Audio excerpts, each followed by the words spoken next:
Salut tout le monde. Nous allons faire maintenant le deuxième exercice de ce soir.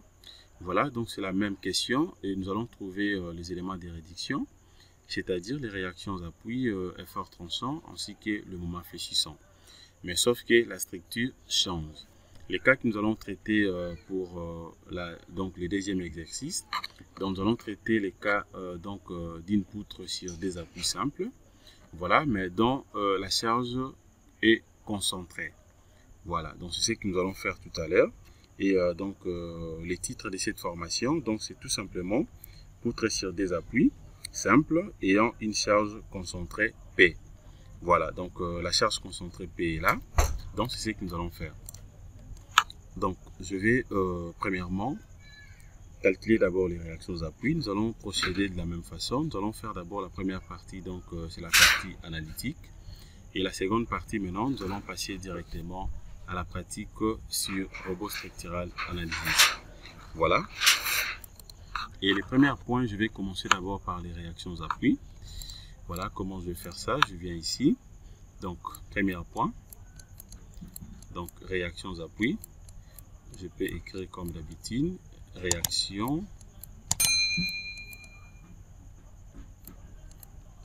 Voilà, réaction aux appuis. Voilà, je peux écrire ça comme ça. L'essentiel que vous puissiez comprendre ce que je suis en train de faire. Voilà, premier point, réactions aux appuis. Voilà. Alors, concernant les réactions aux appuis, déjà, je commence avec les RA. Voilà. Donc, le RA sera comment? Le RA par rapport à ces niveaux, donc sera égal à P, donc la charge concentrée que vous êtes en train de voir ici, donc sera égal à P, multiplié par cette distance, multiplié par les bras de levier, donc cette distance multipliée par B, voilà, que je vais diviser premièrement sur L, voilà, donc la portée totale, sur L.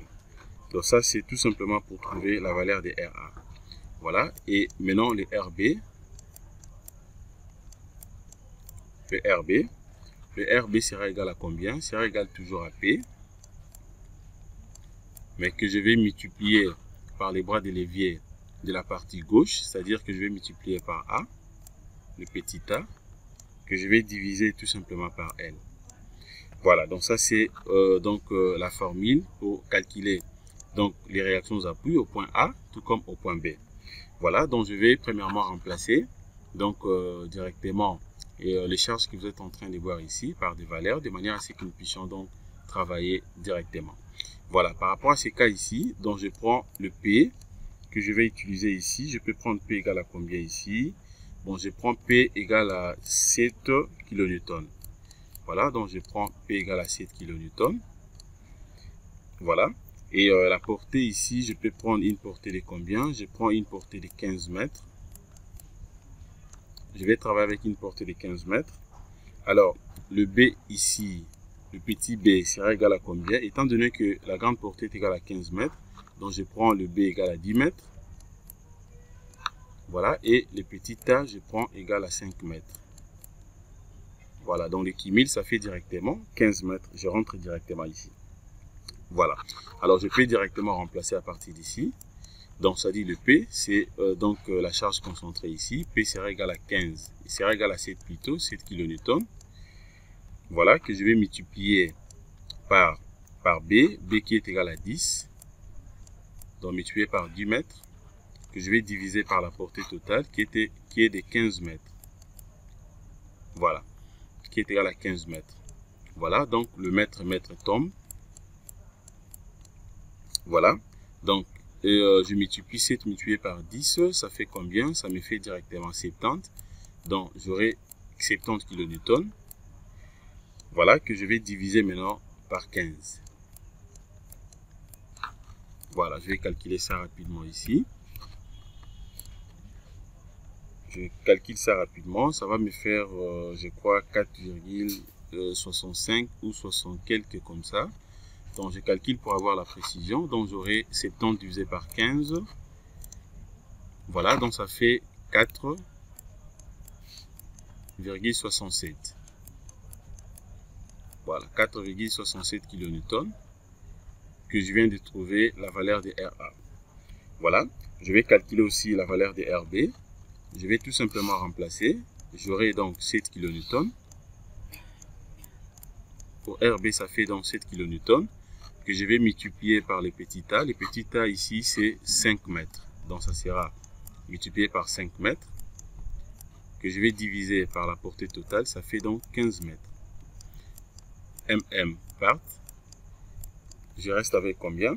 7 multiplié par 5 ici, ça fait combien? Ça fait donc 35. Voilà, donc j'aurai 35 kN que je vais diviser par 15. Voilà, que je vais diviser par 15. Je rentre encore ici. Donc je prends 35 divisé par 15. Voilà, donc ça fait 2,33. Je n'ai pas arrondi puisque vous savez très bien quand est-ce qu'on arrondit par en excès ou quand est-ce qu'on arrondit. Donc on fait on arrondit par excès ou par défaut. Donc je prends tout simplement 2,33. Donc ça fait 2,33 kN. Voilà. Donc là, je viens de calculer déjà les réactions d'appui. J'ai trouvé RA. J'ai trouvé également RB. Voilà. Et à part ça, maintenant, qu'est-ce que je fais? Je peux aussi calculer maintenant l'effort tranchant. Voilà. Alors pour l'effort tranchant, maintenant, qu'est-ce que je fais à ce niveau? Donc je suis maintenant à ce niveau ici. Deuxième point. Effort tranchant. Voilà, effort tranchant, je peux même soit abréger, tout comme je peux vraiment écrire ça. Voilà, j'écris ça un peu rapidement. Voilà, effort tranchant.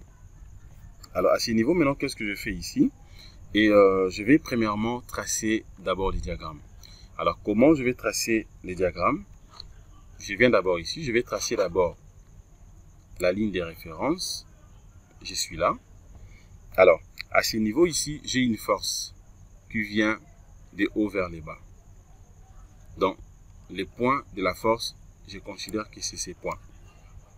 Donc, la déformation, le diagramme de l'effort tranchant, ça sera comment? Donc, il y aura une force, donc une déformation dans ce sens. Voilà. Et je viens de l'autre côté. La déformation, bien sûr, positive. Et puis, négative, ça sera dans l'autre sens. Voilà. Donc, les positifs, je suis à ce niveau ici. Ça, c'est les positifs. Les négatifs, je suis à ce niveau. Voilà. Donc, ça, c'est le diagramme de l'effort tranchant. Voilà. Alors, je peux représenter, donc remplacer directement les coordonnées. Donc, le point A, je suis à ce niveau. Le point B, c'est de l'autre côté. Et ici, j'ai directement le point C. Voilà, j'ai directement les points C. Voilà. Alors maintenant, qu'est-ce que je fais maintenant à ce niveau? Je vais maintenant trouver également ces valeurs. Je vais premièrement trouver la valeur de A, donc la valeur de AC. Voilà, donc ça sera comment ici? Donc j'aurai premièrement V, la valeur de l'effort tranchant par rapport au point A, C. Voilà, sera égal à combien maintenant ici? Donc sera égal tout simplement à RA. Sera égal à RA, que je peux remplacer directement. Et par rapport à notre calcul, on avait trouvé RA égal à combien ici? RA sera égal à, c'était égal à 4,67 kN. Donc, VAC est égal à 4,67 kN. Voilà, donc ça c'est la valeur de VAC. Voilà. Alors, je vais calculer aussi la valeur de VCB, donc CB, donc VCB. Voilà, VCB maintenant sera égal à comment? VCB sera égal à RB. RB, mais bien sûr qui sera donc négatif, donc moins RB. Voilà, que je peux remplacer directement. Le RB qu'on avait trouvé ici, c'était égal à combien? C'était égal à 2,33 kN. Et j'ajoute directement les signes négatifs. Bien sûr, par rapport à l'enlire du diagramme de l'effort tranchant. Voilà, donc les positifs que j'ai considérés, c'est de l'autre côté. Les négatifs, c'est en bas ici. Voilà ce que je viens d'obtenir. Et à part ça, maintenant, qu'est-ce que je fais ici? Je vais maintenant calculer les moments fléchissants. Les moments fléchissants, maintenant, je vais calculer. Donc, troisième point. Alors là, maintenant, c'est les moments fléchissants.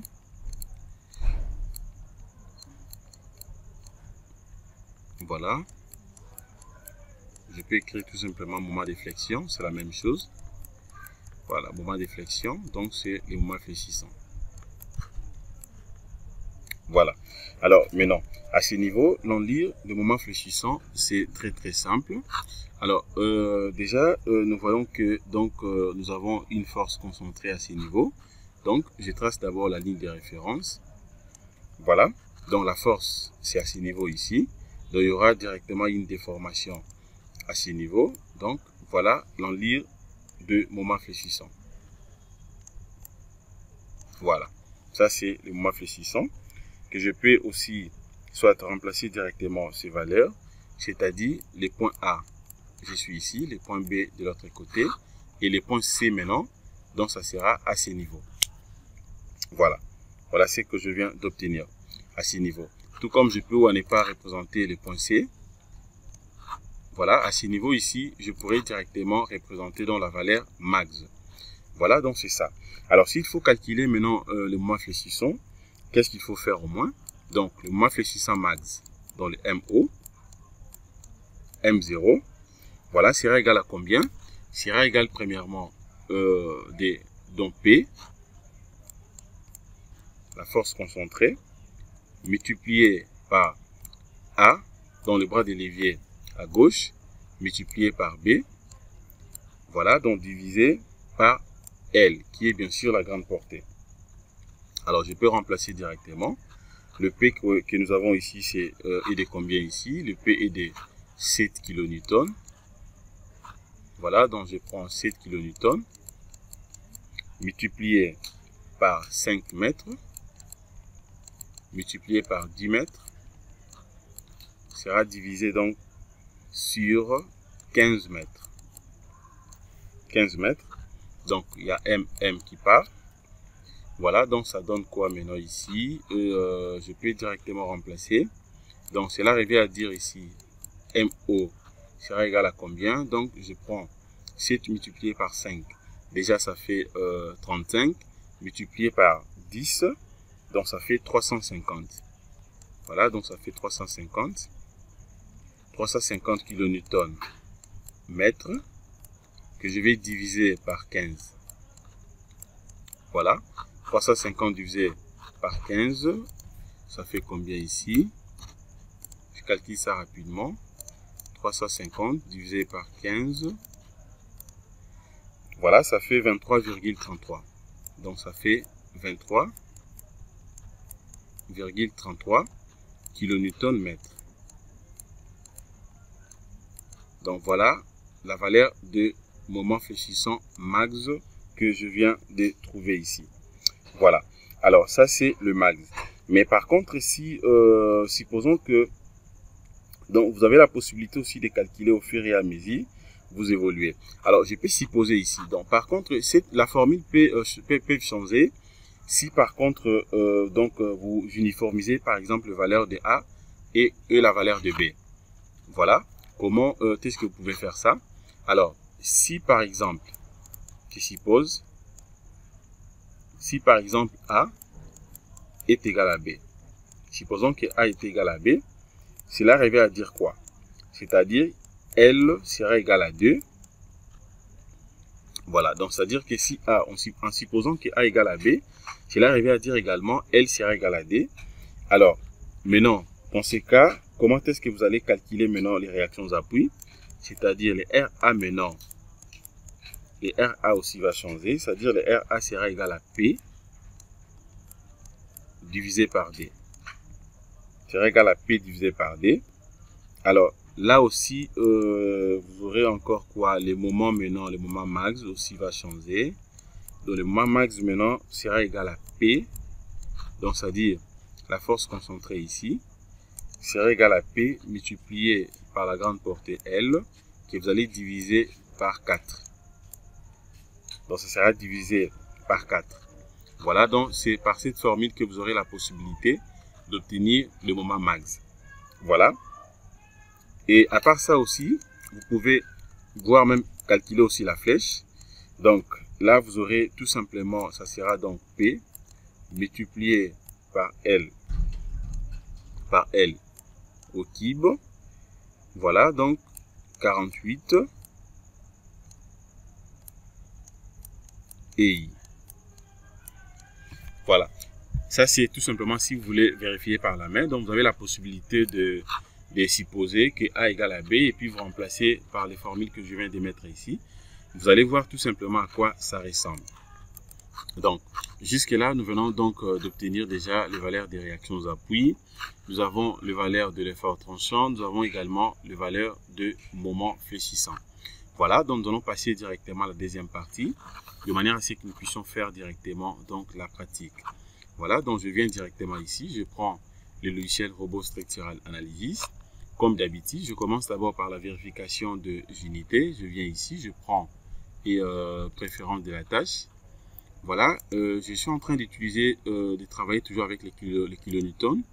Donc, kilonewtons, tout est bon. Mais si par contre, vous êtes en train de travailler avec les kilogrammes, vous avez la possibilité de changer les unités comme vous voulez. Donc, je ferme.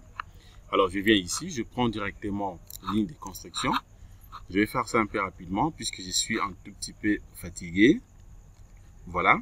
Alors, je viens premièrement ici. Qu'est-ce que je fais ici? La portée est de 15 mètres. Donc, je viens ici, répéter une fois espacement. Ça sera donc 15 mètres. Je clique sur OK. Je vais ajouter Z000 une fois. J'ajoute et puis j'applique. Je ferme. Je viens ici. Alors, qu'est-ce que je fais ici? Je vais travailler toujours avec les profilés IP et 100 que je vais supprimer les poids propres après. Premier clic, deuxième clic. Et je ferme. Je vais placer aussi mes appuis. Je viens, je prends donc appui. Voilà, je prends appui simple, je mets ici. Routine, je le mets de l'autre côté. Je peux coter pour faire la contre-vérification si je vais. Tout comme je peux le faire même après. Voilà, donc je laisse ça comme ça. Voilà, étant donné que je viens déjà de tracer donc ma poutre, et qu'est-ce que je fais maintenant? Je vais maintenant placer directement la charge concentrée que vous êtes en train de voir ici. Mais avant de faire ça, comment est-ce que je vais procéder? Je vais d'abord définir les cas de charge. Je viens ici, je prends donc cas de charge. Voilà, je peux venir ici. Les cas de charge que je suis en train de voir ici, c'est les P. Suivant, donc souvent, la charge permanente est abrégée par la lettre G, tout comme la lettre P, donc ça dépend peut-être des documents que vous êtes en train d'utiliser. Voilà, donc je vais supposer que donc le P que je vois ici, c'est une charge permanente, que moi je suppose. Donc je viens ici, je peux tout simplement placer la lettre P, comme nommé de l'autre côté. Voilà, et puis directement, j'ajoute. Voilà, quand j'ajoute, déjà je sais que donc le premier cas de charge que je viens de définir, déjà le logiciel a pris les poids propres en compte, que je vais supprimer plus tard. Et puis je ferme. Voilà. Alors je peux directement charger. Je viens ici. Je prends définir charge. Voilà. Vous allez voir maintenant ces niveaux ici. Et vous pouvez peut-être confondre que ça c'est une charge concentrée qui est appliquée au niveau du nœud. Mais vous allez remarquer avec moi que dans la poutre que nous sommes en train de travailler ici, c'est une poutre donc tout simplement c'est une poutre à une seule travée. C'est une poutre à une seule travée reposant sur des appuis.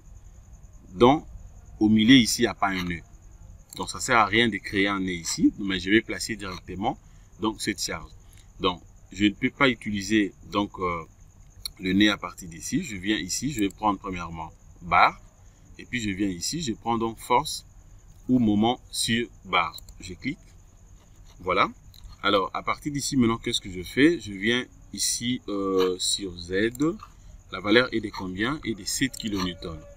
Voilà, c'est ce que je vais insérer ici. Je mets donc moins 7, puisque la charge vient du haut vers le bas. Voilà. Alors, maintenant, je suis censé définir aussi la distance. Donc, je viens ici. Cette charge concentrée est appliquée à quelle distance? À une distance de 5 mètres. Voilà, donc petit a, 5 mètres. Donc, je viens ici. À partir d'ici, d'abord, je vais changer. Je quitte les coordonnées relatives. Je prends coordonnées absolues. Le mètre. Je viens directement ici. je vais placer directement 5 mètres. Donc, j'écris tout simplement 5 mètres et je clique. Voilà les 5 mètres là. Donc, c'est les 5 que vous êtes en train de voir ici. C'est ce que je viens d'insérer de l'autre côté. Il faudrait que vous puissiez modéliser correctement pour ne pas commettre des erreurs. Voilà. Et puis, qu'est-ce que je fais maintenant? Je peux directement ajouter. Je place tout simplement le numéro de la barre et j'applique. Quand j'applique, voilà, vous allez voir que directement la charge concentrée apparaît ici avec sa valeur. Voilà, donc je peux faire la contre-vérification de ce que je fais. Voilà, donc c'est 7 kN appliqué et à une distance de 5 mètres. Voilà, tout est bien. Alors, je peux faire maintenant la cotation pour vérifier. Je viens ici, je prends outils, cotation. Voilà, donc je clique premièrement ici, je m'en vais de l'autre côté. Je descends avec ça ici. Ça fait 5 mètres, donc c'est bon. Je clique ici, de l'autre côté. Voilà, ça fait 10 mètres. Dans le Kimin, normalement, je dois avoir 15 mètres. Voilà, ça fait 15 mètres. Donc, tout est correct. Je suis dans les bons. Voilà. Alors, à part ça, maintenant, qu'est-ce que je fais? Alors, à partir d'ici, maintenant, j'ai la possibilité soit de lancer directement les calculs. Mais vous allez voir ici que si je lance les calculs comme ça, déjà, je sais que je n'aurai pas de vraie valeur. Puisque, voilà, une fois que je décoche ici, vous n'aurez pas la possibilité de voir la considération du poids propre. Mais quand je clique ici, vous allez voir directement que la structure est maintenant en jaune. Cela revient à dire que les poids propres est déjà pris en compte. Voilà, mais je vais essayer un peu de faire ça exprès. Je vais lancer comme ça et puis je pourrai supprimer ça soit après. Je viens d'abord ici, je prends donc analyse, je vais vérifier la structure. Voilà, tout est bien, 0, 0, je ferme et je lance directement les calculs. Voilà, je viens déjà de lancer les calculs. Voilà, alors je peux directement vérifier les résultats pour comparer avec ce qu'on avait calculé ici dans la partie analytique. Je commence d'abord par les réactions appui, premièrement au point A. Voilà, on avait trouvé ici 4,67. Je m'en vais là-bas. Je viens, je prends résultat, je vais prendre diagramme barre. Voilà, je prends réactions appui. Alors, suivant la direction des X, il n'y aura rien. Voilà, je prends suivant la direction des Z et la description et puis j'applique. Voilà, quand j'applique, voilà ce que je viens d'obtenir ici. Voilà, les RA que j'ai trouvé ici, ça fait combien? 5,27, 5,26. Tandis que ce que j'avais trouvé ici à la main, c'était 4,67 kN. Voilà, cela revient à dire quoi? Donc, ce que j'ai trouvé ici, ce sont des valeurs trouvées, donc après avoir, donc je dirais même combiné, donc la force concentrée que je viens d'appliquer ici, plus les poids propres. Donc cela revient à dire que comme déjà les réactions appui, je n'ai pas trouvé de bonnes valeurs, donc tout ce que je pourrais vérifier, je n'aurai pas de bonnes valeurs. Alors qu'est-ce que je fais maintenant? Je vais premièrement supprimer les poids propres. Je viens ici, je prends donc chargement, je prends toujours tableau de chargement. Voilà, les poids propres est là. Donc je vais supprimer ça. Je supprime ça, je fais directement delete. Il y a un message qui apparaît, j'accepte, oui. Voilà, et puis je peux rentrer. Je rentre premièrement ici et je relance les calculs. Je vais relancer les calculs. Voilà, quand je relance les calculs directement, voilà, donc les valeurs aussi changent. Voilà, là déjà le poids propre est parti, les valeurs aussi changent. À ce niveau, maintenant, vous avez la possibilité de comparer. Je vérifie maintenant les RA. Je vais commencer par ici. Je commence d'abord ici. Donc, réactions appui. RA, ici, ça fait combien? Et de 4,67. Je m'en vais de l'autre côté. Les RA, on avait trouvé combien? 4,67. Donc, c'est la même valeur. Donc, voilà ce que j'ai trouvé ici. 4,67. C'est la même valeur. Déjà, nous sommes dans les bons pour les RA. Je vérifie maintenant le RB. RB est égal à combien? 2,33. De l'autre côté, on avait trouvé combien? RB, 2,33. C'est la même valeur. Ici aussi, nous sommes dans les bons. Voilà. Déjà, les réactions appui, il n'y a pas de problème. Alors, je peux vérifier maintenant le fort tranchant. Donc, je viens ici. Je vais décocher. Je clique sur rien et j'applique pour tout enlever. Alors, je m'en vais de l'autre côté. Je prends maintenant effort tranchant. Effort normal aussi, il n'y aura rien. Puisqu'à noter, on n'avait pas appliqué quelque chose. Voilà, les max 0, 1000, 0, c'est bon. Je ferme. Je prends maintenant l'effort tranchant et j'applique. Voilà, le diagramme déjà est là. Je m'en vais de l'autre côté. Je prends paramètres.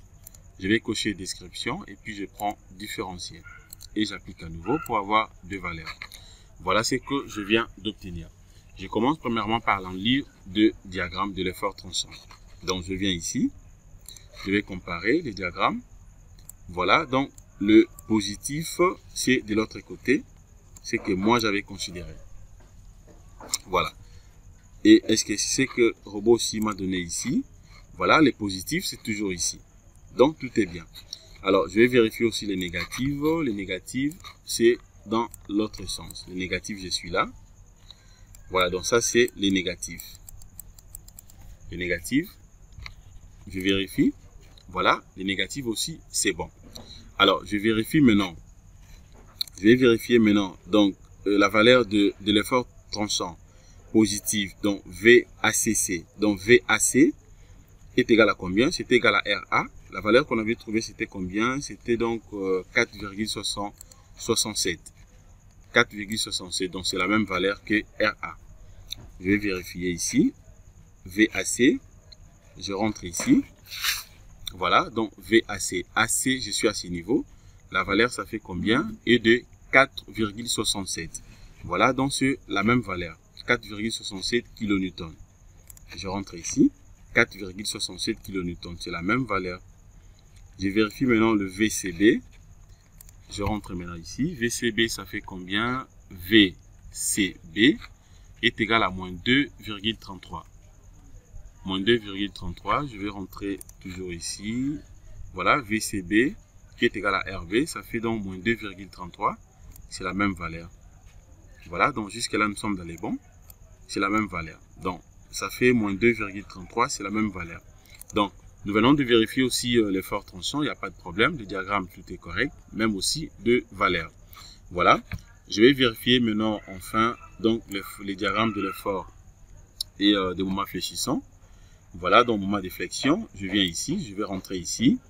Je décoche maintenant l'effort tranchant. Je prends maintenant moment et j'applique. Voilà déjà l'enlire. Je vais vérifier d'abord l'enlire ici. Voilà ce qu'on avait trouvé. Donc, le positif, c'est vers les bas.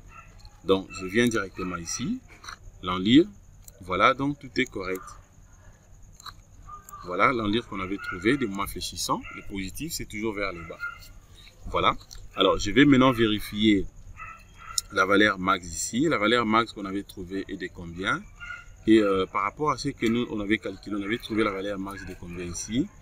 De 23, c'était 23,33 je crois. Je peux recalculer ça rapidement pour avoir la précision. Voilà, voilà, c'était 23,33. Donc ici, il y a un 3 ici. 23,33. Donc 23,33. Voilà, c'est ce que je vais vérifier aussi de l'autre côté. Je viens ici. Voilà la même valeur. Donc le max est là, ça fait 23,33. Donc tout est correct. 23,33 aussi c'est bon.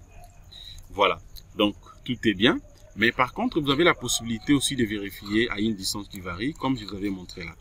Voilà, si vous voulez vérifier par exemple la valeur des moments à une distance qui varie, vous avez la possibilité de faire ceci. Je peux soit décocher d'abord ça, j'applique, je sélectionne l'élément, je fais clic droit, je prends propriété de l'objet, je vais cliquer sur NTM, je prends par exemple pour les moments, et je viens sur X, vous commencez tout simplement à défiler, et vous lisez la valeur des moments à une distance que vous voulez vérifier. X qui est égal à 5, X qui est égal à 13,55, ainsi de suite. Vous pouvez faire ça même pour l'effort tranchant, c'est la même procédure. Vous cliquez ici et vous défilez, vous lisez tout simplement la valeur. Ça, c'est la première possibilité. La deuxième possibilité, vous avez la possibilité de faire ceci. Étant donné que l'élément est déjà sélectionné, vous venez ici, vous prenez donc résultat. Voilà, je peux prendre directement quoi ici? Je prends donc analyse détaillée. Voilà, analyse détaillée.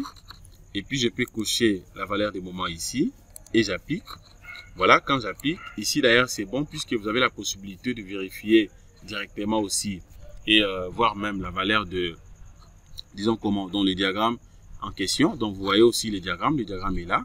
Et à partir d'ici, maintenant, qu'est-ce que je fais? Si je vais vérifier, je viens maintenant ici. Et donc, X qui est égal à 0, je clique. Et puis, je peux venir ici maintenant, je commence maintenant à défiler et je lis directement la valeur des moments à une distance qui varie. Voilà, donc c'est très très simple. Alors, si vous voulez aussi, par exemple, vérifier des contraintes, voilà comment je peux faire ça. Je rentre ici sur vie. Je clique d'abord sur rien, j'applique, je clique sur vie. Voilà, je rentre ici.